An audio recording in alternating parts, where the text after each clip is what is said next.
Irmãos, muito boa noite a todos.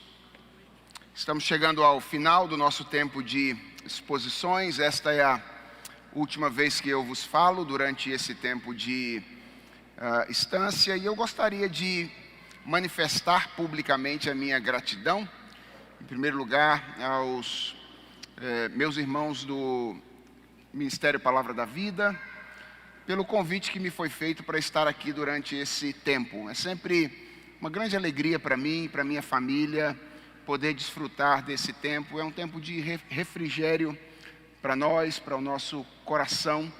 E eu quero, portanto, aí na pessoa do Marcos, manifestar aí, Marcos, receba a minha gratidão, meu irmão, publicamente aqui, pelo convite que me foi feito. E quero dizer que é sempre uma alegria poder servir aos irmãos aqui. E que quando eu venho aqui, embora eu sirva um pouco, eu me sinto mais servido quando volto para casa através do ministério de vocês. Eu desejo que Deus continue abençoando muito esse ministério. E quero dizer que ano que vem, na segunda semana, quando Emílio, se Deus quiser, estará aqui, eu pretendo estar aí, junto de vocês, os hóspedes, quando eu também me deliciarei com a palavra do Senhor naquela ocasião, ouvindo o nosso irmão, reverendo Emílio Garófalo. Eu quero também agradecer a todos vocês que durante esse tempo de estância, de alguma forma, puderam conversar um pouquinho comigo a respeito das mensagens que foram pregadas, pelo feedback que foi dado em algumas ocasiões, e por poder aprofundar aí nos corredores algumas das coisas acerca das quais nós falamos. Muito obrigado por esse tempo juntos, foi um grande privilégio também conhecê-los, e a minha oração é que depois de terem ouvido essas exposições, a palavra do Senhor tenha de certa forma impactado, ou de alguma forma impactado vocês, e que vocês voltem para casa amando mais o Redentor de vocês em virtude da sua disposição ao sofrimento, para que vocês pudessem ser, como eu, salvos pela graça e pela misericórdia do Senhor. Meu desejo é que esse tempo juntos tenha nos ensinado a amar mais o nosso Redentor. Hoje nós vamos lidar com Marcos capítulo 16, dos versos de 1 a 8, o curto relato que Marcos faz da ressurreição do nosso Senhor Jesus Cristo. Marcos 16, dos versos 1 a 8, a palavra do Senhor diz assim: Passado o sábado, Maria Madalena, Maria mãe de Tiago e Salomé compraram aromas para irem embalsamá-lo. E muito cedo, no primeiro dia da semana, ao despontar do sol, foram ao túmulo e diziam umas às outras: Quem nos removerá a pedra da entrada do túmulo? E olhando, viram que a pedra já estava removida, pois era muito grande. Entrando no túmulo, viram um jovem assentado ao lado direito, vestido de branco, e ficaram surpreendidas e atemorizadas. Ele, porém, lhes disse: Não vos atemorizeis. Buscais a Jesus, o Nazareno, que foi crucificado. Ele ressuscitou, não está mais aqui. Vede o lugar onde o tinham posto. Mas ide, dizei a seus discípulos e a Pedro, que ele vai adiante de vós para a Galileia. Lá o vereis como ele vos disse. E saindo elas, fugiram do sepulcro, porque estavam possuídas de temor e de assombro. E de medo, nada disseram a ninguém. Senhor, fala conosco enquanto nós meditamos neste trecho final do Evangelho de Marcos, no qual nós vamos meditar aqui. Que ele fale ao nosso coração, que sejas o Senhor mesmo, o Mestre, a nos ensinar nesta noite. É a oração que nós te fazemos em nome de Jesus, o nosso Senhor. Amém. Irmãos, desde a última segunda-feira nós temos meditado no relato que Marcos faz do último dia de vida do nosso Redentor. Sobretudo porque, como eu tenho dito a vocês repetidamente em quase todas as mensagens, o sofrimento e a morte de Jesus Cristo são aspectos centrais da nossa fé, aspectos centrais da fé cristã. A cruz, como eu tenho dito, é o núcleo da nossa fé. Eu quero começar a mensagem de hoje dizendo que, embora a cruz seja algo central na nossa fé, a cruz nunca foi anunciada pelos cristãos à parte da ressurreição. Quero lembrar a vocês que o mesmo apóstolo que escreveu que não se gloriava em nada a não ser na cruz do nosso Senhor Jesus Cristo, escreveu que se Jesus Cristo não ressuscitou, é vã a nossa fé, é vã a nossa pregação, e nós somos os mais infelizes de todos os homens. Para a fé cristã clássica, esse é o ponto com o qual eu quero começar a minha mensagem nessa noite. A ressurreição é tão essencial quanto a cruz. Se você deseja saber por que a ressurreição é tão essencial, pense na salvação em termos judiciais.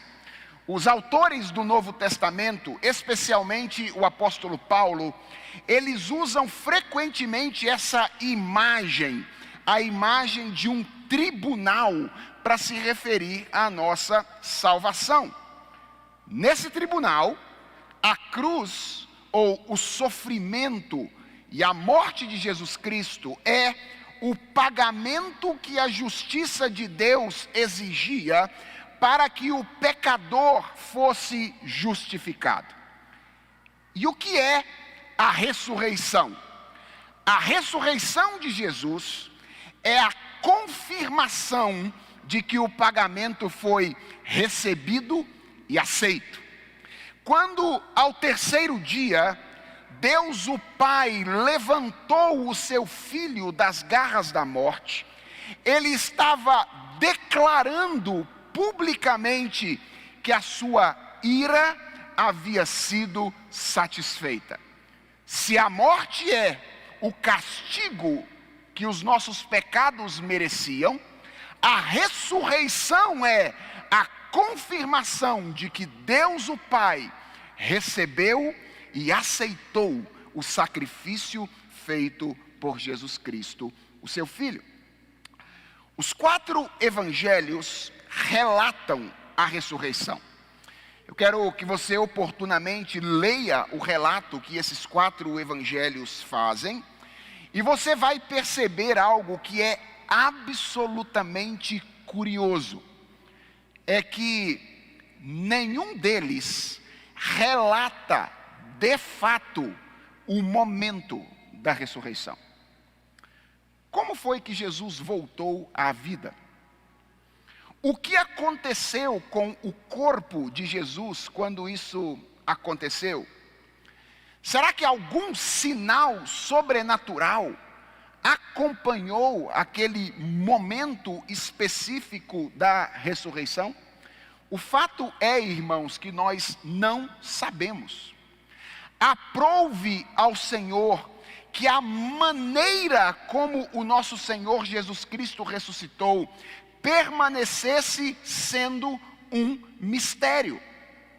Os evangelistas, incluindo Marcos, eles não se propõem a oferecer explicações exatas a respeito de como se deu a ressurreição.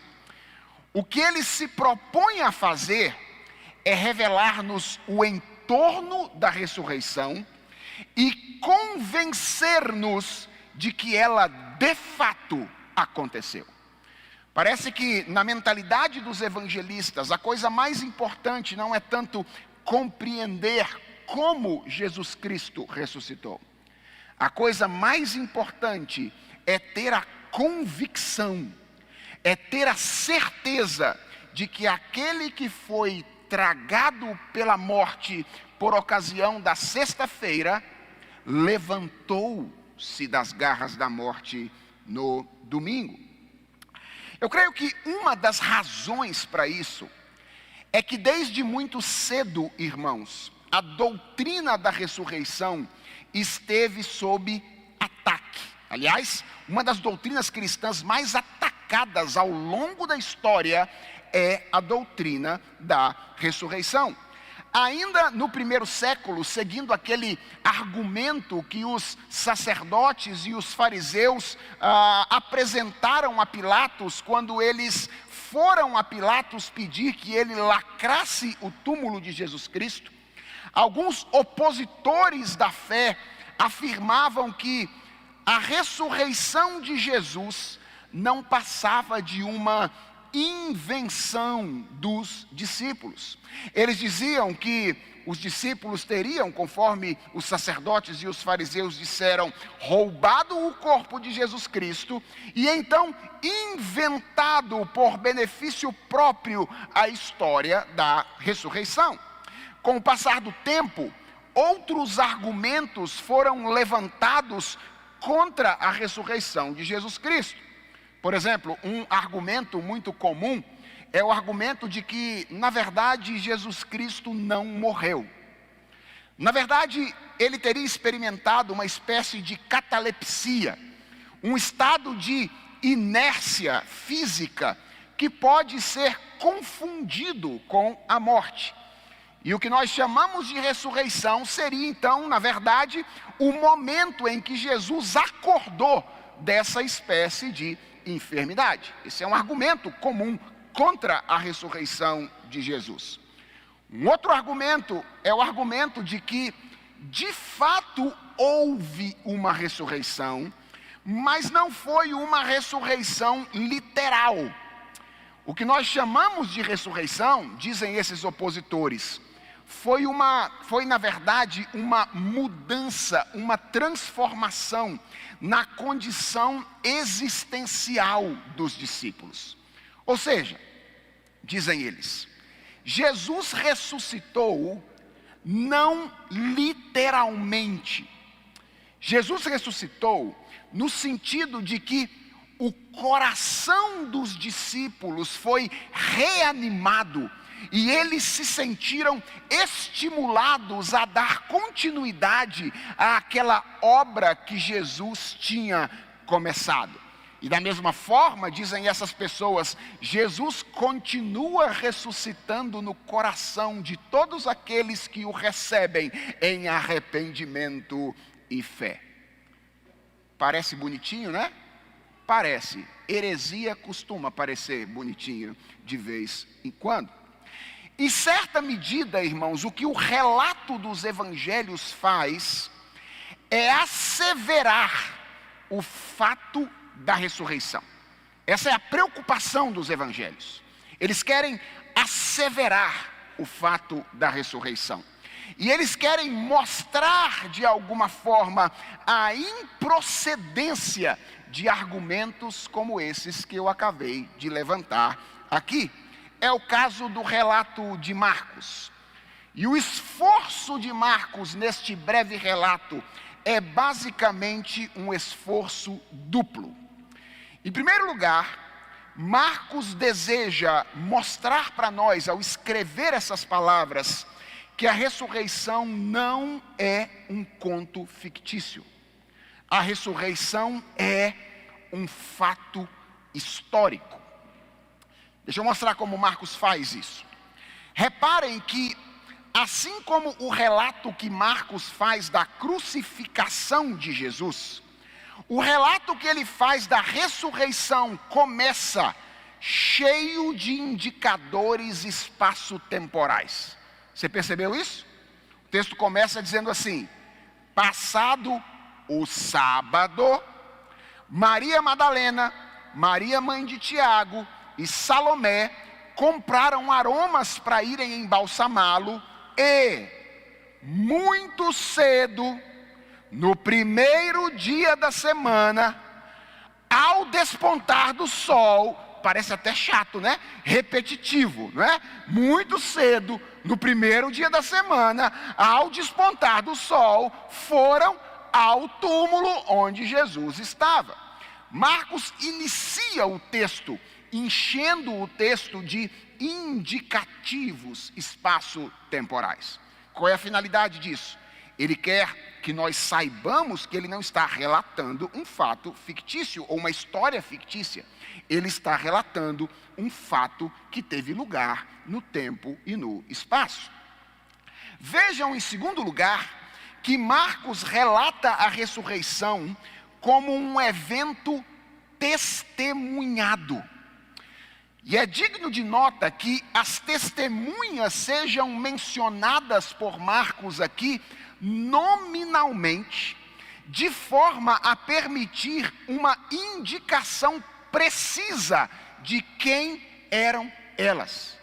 Marcos diz que quem foi ao túmulo naquela manhã de domingo foi Maria Madalena, Maria, mãe de Tiago, e Salomé. Vejam, irmãos, essas mulheres haviam sido mencionadas tantas vezes juntas ao longo do Evangelho de Marcos, que bastava que ele se referisse a elas aqui como as mulheres, e nós saberíamos exatamente de quem Marcos estava falando. Dessas mulheres que seguiam a Jesus Cristo e que estavam presentes por ocasião da crucificação. Mas embora ele as tenha mencionado no final do capítulo 15, ele faz questão de mencioná-las nominalmente mais uma vez. Sabem por quê? Possivelmente porque algumas delas ainda estavam vivas quando ele escreveu este relato. E elas poderiam ser procuradas por qualquer leitor do Evangelho com a finalidade de confirmar o conteúdo deste relato. E algo extremamente curioso, e que é um fortíssimo indicativo da historicidade da ressurreição de Jesus, é que nos 4 evangelhos, as testemunhas primárias da ressurreição são as mulheres. E talvez você esteja se perguntando, pastor, por que isso seria um indicativo importante da historicidade da ressurreição? A razão é simples, é que mulheres eram testemunhas sem credibilidade no contexto cultural em que esse texto foi escrito. Para vocês terem uma ideia, Celso, um filósofo pagão do 2º século, argumentou contra a ressurreição de Jesus com as seguintes palavras: desculpem, mulheres, elas não são minhas, elas são de Celso. Abre aspas. O relato da ressurreição é baseado no testemunho de mulheres. E todos sabemos que mulheres são histéricas. Ok? É assim que Celso argumenta contra a ressurreição de Jesus Cristo no 2º século. Ora, se os discípulos quisessem criar uma história que soasse convincente às pessoas da sua época, uma das coisas que eles jamais deveriam fazer era colocar as mulheres como as primeiras testemunhas oculares da ressurreição de Jesus Cristo. O fato dos evangelhos incluírem em seus relatos este fato mostra que o interesse primário dos escritores do Novo Testamento nunca foi o interesse primário oferecer um relato que fosse convincente. O objetivo primário era oferecer um relato que fosse fiel, ou oferecer um relato que fosse verdadeiro. E é por isso que eles afirmam categoricamente, os 4 evangelistas, que as primeiras pessoas a verem a ressurreição de Jesus Cristo foram as mulheres. Uma outra coisa digna de nota aqui nesta passagem é que as mulheres não foram ao túmulo com a esperança de encontrarem o Cristo ressurreto. Isso é muito importante. O verso 1 diz que elas foram até o túmulo de Jesus com a finalidade de tratar o seu corpo. Elas esperavam, portanto, encontrar Jesus Cristo ainda morto. Você já parou para pensar por que é que os homens, Pedro, Tiago, João, André, Mateus, os discípulos de Jesus, não foram ao túmulo na manhã de domingo? Possivelmente, porque embora eles tivessem ouvido várias vezes Jesus Cristo falar que ao terceiro dia ele haveria de ressuscitar, eles não acreditavam nessa promessa. Os discípulos, os homens e as mulheres, foram todos eles surpreendidos pela ressurreição de Jesus Cristo. Eles não a teriam inventado simplesmente porque de início era tão estranha para eles quanto o era para os seus opositores. E eu quero te dar um último argumento, que não está neste texto, mas é um argumento histórico importante, para mostrar a você como a ideia de que a ressurreição fora uma invenção dos discípulos não faz o menor sentido. Sabe qual é o argumento? É a história posterior desses homens. Permitam-me uma pergunta. O que os discípulos ganharam defendendo a ressurreição? O que os discípulos ganharam defendendo a ressurreição? A Bíblia diz que Tiago, o maior, filho de Zebedeu, o irmão de João, foi morto por Herodes a fio de espada. O relato está em Atos capítulo 12. E a tradição nos informa que Mateus foi também morto à espada na região da Etiópia. André, irmão de Pedro, morreu pregado em uma cruz em formato de X. Filipe foi enforcado em Hierápolis, uma cidade da região da Ásia Menor. Bartolomeu foi açoitado até a morte. Simão, o Zelote, foi crucificado e junto com ele, diz a tradição, Judas, o Tadeu, também foi. Tiago, o menor, o filho de Alfeu, foi apedrejado até a morte depois de ter sido jogado do pináculo do templo em Jerusalém. Pedro foi crucificado de cabeça para baixo por não se considerar digno de morrer na mesma posição do mestre.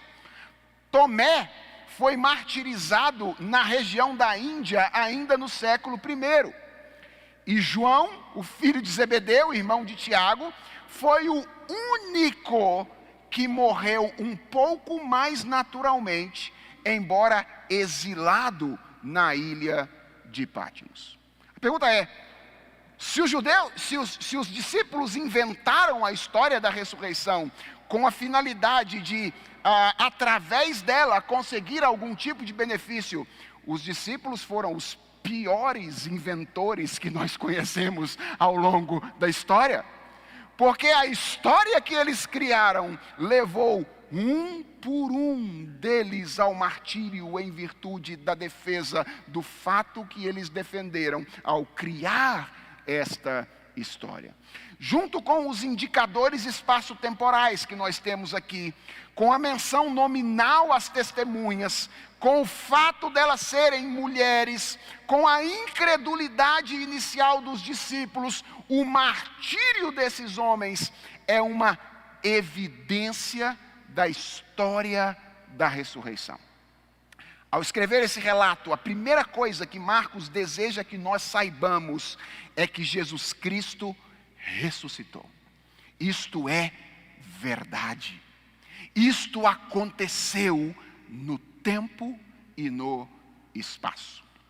Mas há uma segunda coisa que Marcos deseja que nós saibamos aqui, é que a ressurreição de Jesus Cristo foi um acontecimento físico, foi um acontecimento corporal. O texto afirma que quando as mulheres estavam a caminho do sepulcro, isso está aí no verso de número 3, elas tinham uma preocupação. Qual é a preocupação que elas carregavam? A pedra. Havia uma grande pedra na boca do sepulcro e elas estavam preocupadas com quem é que haveria de tirar a pedra para que elas pudessem embalsamar o corpo de Jesus Cristo. Mas o relato diz que quando elas chegaram ao túmulo, elas foram surpreendidas com o fato de que a pedra já havia sido removida. Irmãos, na maioria das vezes, nós interpretamos este fato, a remoção da pedra, na perspectiva da saída de Jesus Cristo do túmulo. Ou seja, nós imaginamos que a pedra foi removida com a finalidade de que Jesus Cristo pudesse sair de onde ele estava. Posso lhes dizer uma coisa? Se quem ressuscitou Jesus precisasse que a pedra fosse removida para que Jesus saísse de lá, eu teria dificuldade de acreditar no relato da ressurreição. Deus levantou Jesus Cristo da morte. Você acha que ele precisaria de que a pedra fosse removida para que Jesus Cristo saísse de lá? Eu creio que nós devemos olhar para a remoção da pedra em outra perspectiva. A perspectiva da entrada das mulheres. A pedra não foi removida para que Jesus saísse. A pedra foi removida para que a humanidade entrasse. A pedra foi removida para que as mulheres que estavam chegando ao túmulo naquela ocasião pudessem, como testemunhas da humanidade, enxergar com os seus próprios olhos o que tinha acontecido. O texto diz no verso 5 que elas fazem isso, elas entram no sepulcro. E quando elas entram, elas se deparam com um jovem vestido de branco, que Mateus, no capítulo 28, vai identificar claramente com um anjo, que disse às mulheres as belíssimas palavras dos versos 6 e 7. Ele diz: vocês estão aqui buscando a Jesus, o Nazareno, que foi crucificado. Ele ressuscitou. Não está mais aqui. Vede o lugar onde o tinham posto. Mas ide, dizei a seus discípulos e a Pedro que ele vai adiante de vós para a Galileia. Lá o vereis, como ele vos disse. Irmãos, essas palavras aqui são fantásticas. Tem detalhes aqui que são belíssimos. Por exemplo, o destaque do anjo à figura de Pedro. Vocês perceberam isso? Vá adiante, conte para os outros e diga especialmente a Pedro que Jesus quer ter um encontro com ele. Como é que tinha terminado a história entre Jesus e Pedro? Ela tinha terminado com a negação de Pedro. Você já imaginou como é que estava o coração de Pedro naquela ocasião, depois que o seu mestre foi morto? Agora imagine as mulheres chegando e contando para os discípulos, dizendo assim: olha, nós fomos lá para embalsamar o corpo de Jesus. Quando nós chegamos lá, a pedra já tinha sido removida e tinha um cara de branco assentado lá. Olha, de acordo com os textos do Antigo Testamento, talvez seja um anjo. E ele disse assim: ó, vá e fala para os discípulos que, como Jesus tinha dito, ele ressuscitou. E ele já foi em direção à Galileia. E ele disse que é para vocês irem também, porque ele vai encontrar com vocês lá. E Pedro, ele mandou um recado especial para você. Ele disse, Pedro, ele disse que ele quer encontrar contigo. Já imaginaram isso? Pedro recebendo dessas mulheres a notícia de que Jesus Cristo desejava se encontrar com ele. Essas palavras são absolutamente fantásticas. Dentre outras coisas, porque elas ensinam para nós que a ressurreição foi um acontecimento físico. Veja como essas palavras proferidas pelo anjo, elas promovem uma identificação. Perceba isso. Entre aquilo que as mulheres foram procurar, o corpo de Jesus, e aquilo que elas haveriam de encontrar em breve juntamente com os outros discípulos. O que o anjo diz às mulheres é mais ou menos o seguinte: vocês vieram procurar aquele que estava aqui, aquele corpo. Pois voltem e digam aos discípulos que aquele que estava aqui não está mais aqui. Aquele que estava aqui foi para Galileia, onde ele disse que vocês deveriam esperá-lo. Vão para lá, e veja essas palavras finais: e vocês o verão. Vocês vão enxergar aquele que vocês vieram procurar aqui. Irmãos, certamente o corpo ressurreto de Jesus Cristo era diferente do seu corpo mortal. Mas essas palavras mostram para nós que ele resguardava claras continuidades com aquele que tinha sido pendurado na cruz do Calvário. E Mateus relata um episódio que deixa isso absolutamente claro. Ele diz que quando os discípulos estavam reunidos na tarde daquele domingo em algum lugar, Jesus esteve entre eles. E um dos discípulos, Tomé, não estava na reunião naquela ocasião. É isso que acontece com você quando você deixa de ir no culto no domingo, certo? Jesus aparece e você não vê. Tomé não estava presente na reunião naquela ocasião. Quando os outros discípulos contaram a Tomé o que tinha acontecido, Tomé então olhou para eles e disse: olha, se eu não vi nas mãos dele o sinal dos cravos, e se eu não puser o meu dedão lá, não puser a mão no lado que foi ferido, de modo algum eu vou acreditar que ele esteve entre vocês. E na semana seguinte, quando todos estavam reunidos, inclusive Tomé, pelo menos Tomé não é daqueles crentes que deixa de ir no culto 2 semanas seguidas, não é verdade? Ele pode até deixar de ir uma vez, mas na outra semana ele estava lá. Jesus aparece novamente e ele se coloca no meio dos discípulos. E então ele olha para Tomé e diz: Tomé, põe aqui o dedo e vê as minhas mãos. Tomé, chega também a mão e põe-na aqui no meu lado, que foi traspassado pela lança. E ele diz: Tomé, não seja incrédulo, creia, confie no relato dos seus irmãos. Essas palavras de Jesus Cristo deixam absolutamente claro que, embora o corpo ressurreto de Jesus fosse um corpo diferente, ele era o mesmo corpo que havia sido moído por Deus na cruz do Calvário. O que os discípulos viram depois da ressurreição, esse é o meu ponto, não foi um fantasma. O que os discípulos viram depois da ressurreição era Jesus em carne e osso, como eles o viam antes do seu sacrifício. E isso é importante, irmãos, porque isso amplia a nossa compreensão do significado da ressurreição.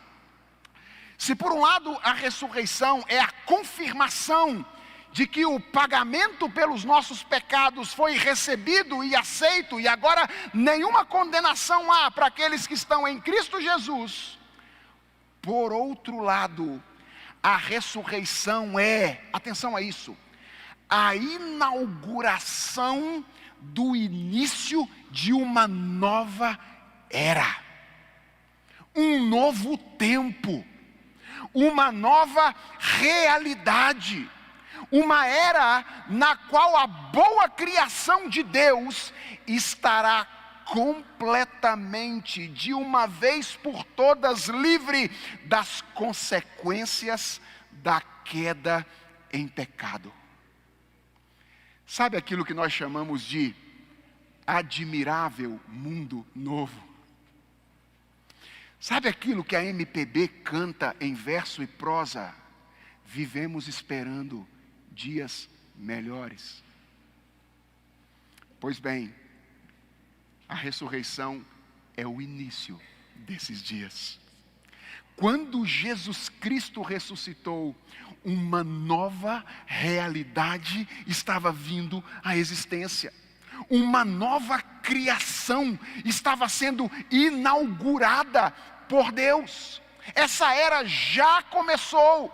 E o que a Escritura diz é que aqueles que estão em Cristo Jesus, aqueles que se aproximam dele, aqueles que tomam a sua cruz e começam a segui-lo, já participam dessa nova ordem de coisas que foi inaugurada quando Jesus Cristo ressuscitou. O que o apóstolo Paulo diz é que aqueles que estão em Cristo Jesus são nova criação. Aqueles que estão em Cristo Jesus já não são mais parte da velha criação. Aquela criação que é marcada, dominada pela presença do pecado. Eles já fazem parte de uma nova ordem de coisas. E agora aguardam apenas o momento em que essa nova ordem de coisas se tornará visível e patente aos olhos de toda criatura. Quando Jesus Cristo veio ao mundo, boa parte da sua pregação era: o reino está próximo. Jesus estava falando desse momento aqui, o momento em que ele, depois de ter morrido, sido entregue pelos nossos pecados, haveria de ressurgir, trazendo à existência uma nova humanidade, da qual ele, segundo a Escritura, é o segundo Adão. O que nos ensina o relato da ressurreição feito por Marcos? Nos ensina que Jesus ressuscitou.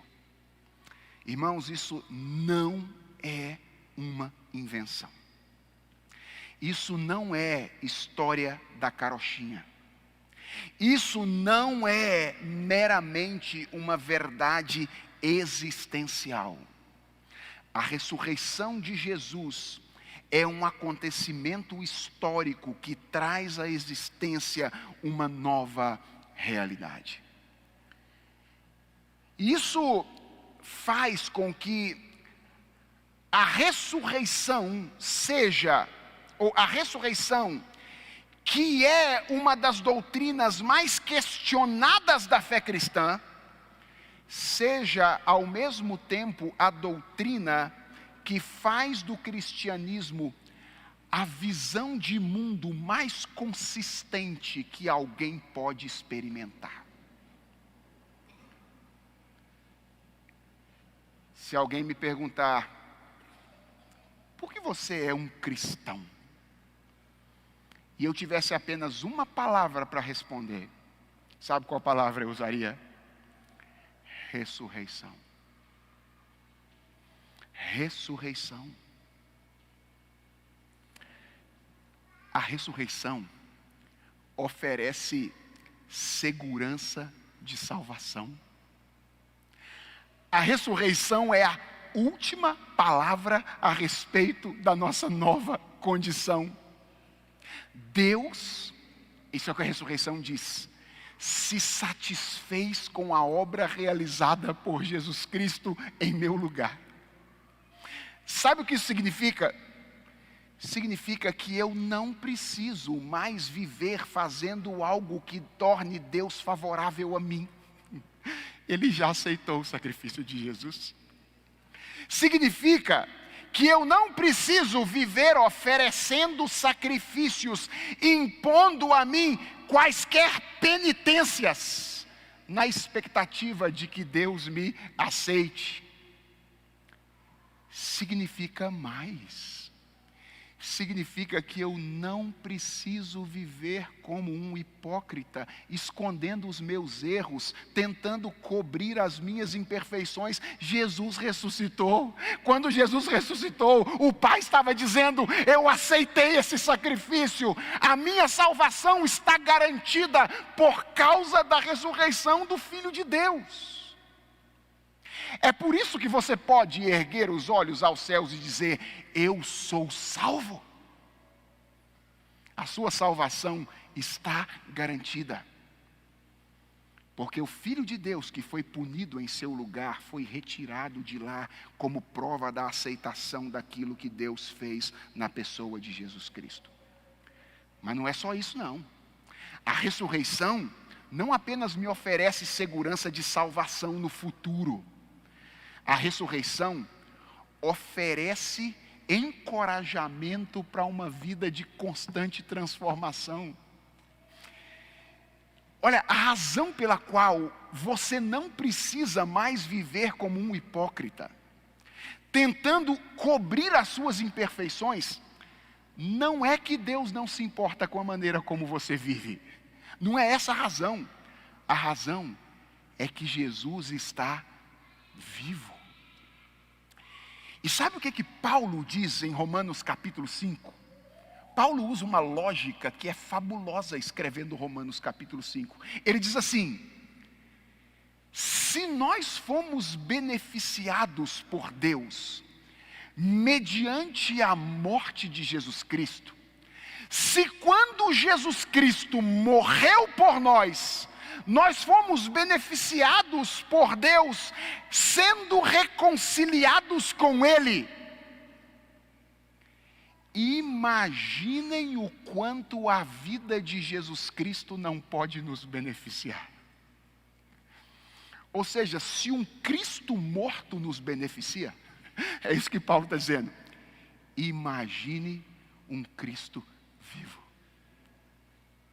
Sabe por que eu e você não precisamos viver de maneira hipócrita, escondendo os nossos erros, mascarando as nossas falhas? Porque nós não nos relacionamos com um Deus morto. Nós nos relacionamos com um Deus vivo. E um Deus vivo pode continuar matando em nós aquilo que não agrada a Ele dia após dia, e fazer nascer em nós aquilo que o agrada, na medida em que nós caminhamos com Ele. O Evangelho não é um conjunto de ideias que você aprende e coloca em prática. O Evangelho é uma caminhada com uma pessoa. Jesus Cristo está vivo. E Ele está andando com todos aqueles que se aproximam dEle em arrependimento e fé. O cristianismo é a visão de mundo mais adequada que pode existir por causa da ressurreição. Primeiro, porque essa doutrina oferece segurança de salvação. Segundo, porque essa doutrina oferece encorajamento para uma vida de transformação constante.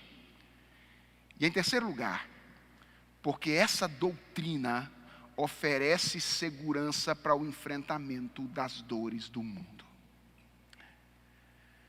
Irmãos, a ressurreição de Cristo representa a sua vitória sobre a morte. Quando Cristo ressuscitou dentre os mortos, Cristo estava desbaratando as forças do império das trevas e vencendo de dentro para fora o poderio da morte, que é a consequência final do pecado. Essa é a razão pela qual cristãos podem enfrentar adversidades da vida de maneira sóbria e segura.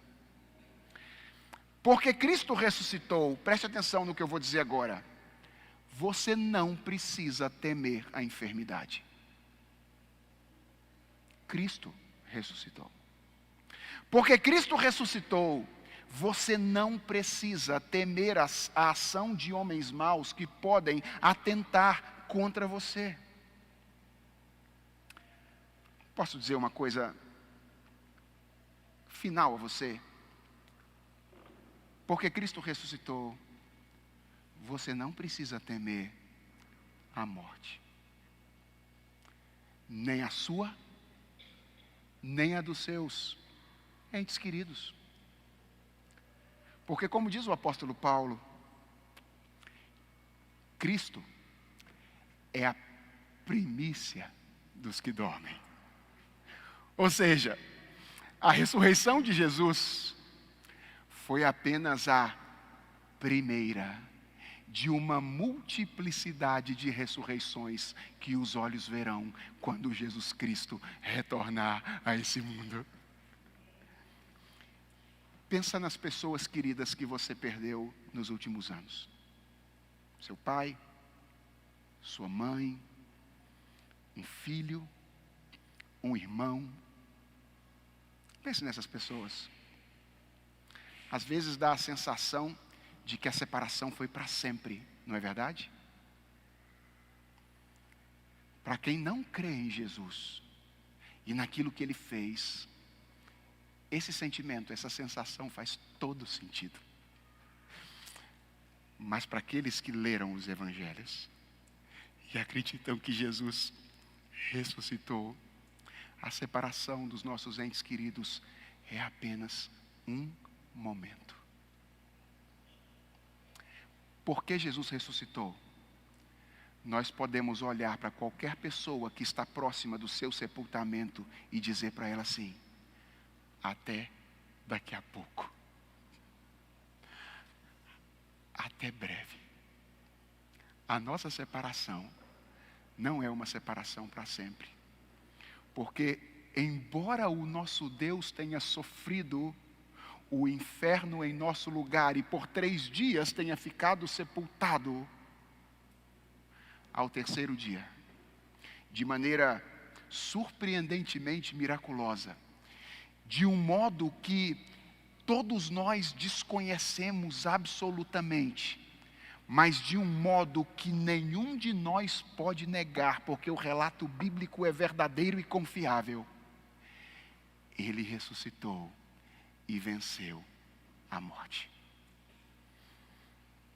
Se você ainda não é um cristão, eu quero dizer a você que você está caminhando à margem da única visão de mundo que pode te dar esperança para viver de maneira satisfatória nesse mundo. Se Jesus Cristo não é quem Ele diz ser, e se Ele não fez aquilo que a Escritura diz que Ele fez, nós estamos perdidos. Nós podemos até tentar ficar brincando de política, economia, imaginando que essas coisas vão resolver o problema da humanidade.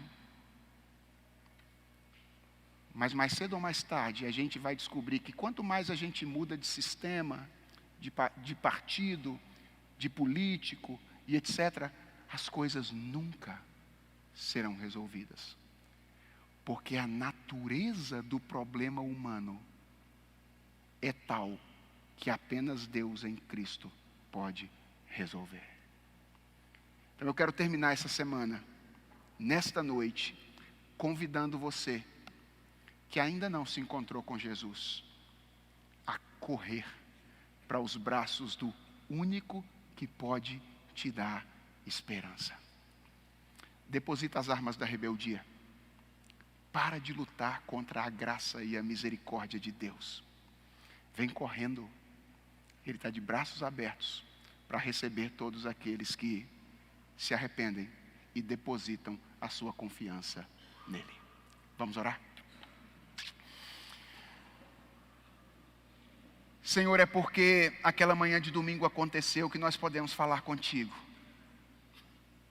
E tu nos ouves agora.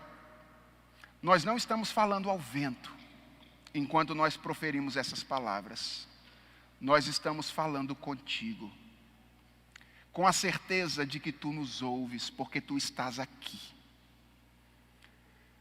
Senhor, durante toda essa semana, nós refletimos no sofrimento do teu Filho Jesus Cristo.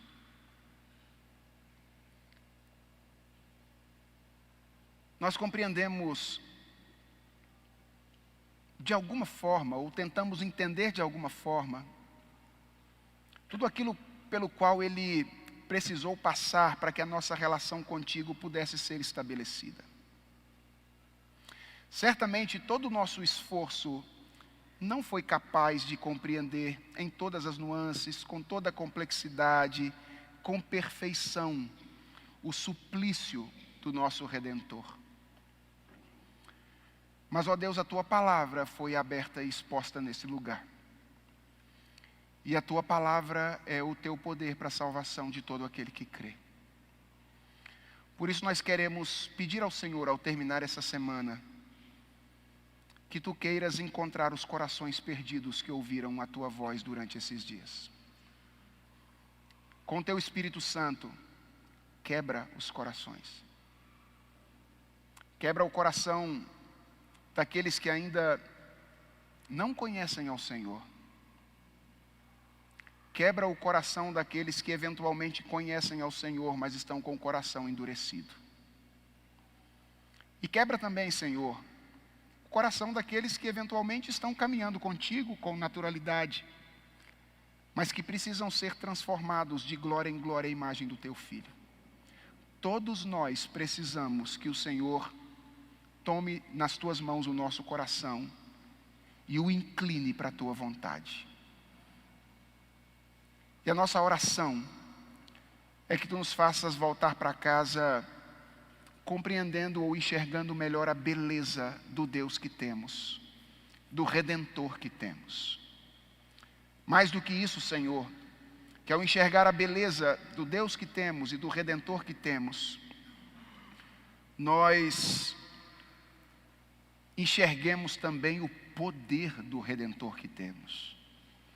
E que sejamos estimulados pelo poder do nosso Redentor a nos aproximar dEle, para recebermos os benefícios da obra que Ele realizou por nós, em nosso lugar. Obrigado por aquela manhã de domingo, Senhor. Obrigado porque a morte não reteve o Teu Filho. E obrigado porque, em virtude da vida do Teu Filho, nós podemos olhar para os céus e declarar que somos salvos, que recebemos a vida eterna. Obrigado porque, em virtude da ressurreição do Teu Filho, nós podemos ter a certeza de que seremos continuamente transformados de glória em glória à imagem dEle. E obrigado, Senhor, porque em virtude da ressurreição do Teu Filho, nós não precisamos ser covardes no mundo no qual nós vivemos. Nós podemos caminhar com coragem e com ousadia, sabendo que não há o que temer. Sabendo que se estamos em Cristo Jesus, o nosso viver é Cristo e o morrer é lucro, porque haverá um dia. E nós Te pedimos que Ele não seja tão demorado. Abrevia o tempo, Senhor.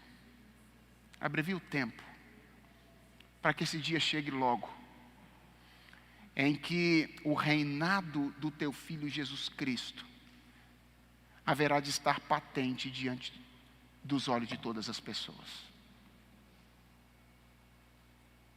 Recebe a nossa adoração por tudo o que aconteceu durante esta semana entre nós. E nós Te pedimos que, se aprouver ao Senhor nos dar outras oportunidades, que o Senhor nos dê outras oportunidades como essas. Mas, ó Deus, se aprouver o Senhor nos dar a oportunidade de viver eternamente juntos, nós pedimos, faz isso o mais rápido possível. Nós amamos tanto isso aqui, ficar com o povo de Deus, na companhia dos nossos irmãos, que nós queremos pedir ao Senhor nessa noite. Dá que os nossos olhos vejam rapidamente o retorno do nosso Senhor e Salvador Jesus Cristo. Para que nos alegremos, mas sobretudo, para que a terra se encha do conhecimento do Senhor, como as águas cobrem o mar. Glorifica o Teu nome através de tudo aquilo que nós ouvimos e aprendemos aqui. É a oração que nós te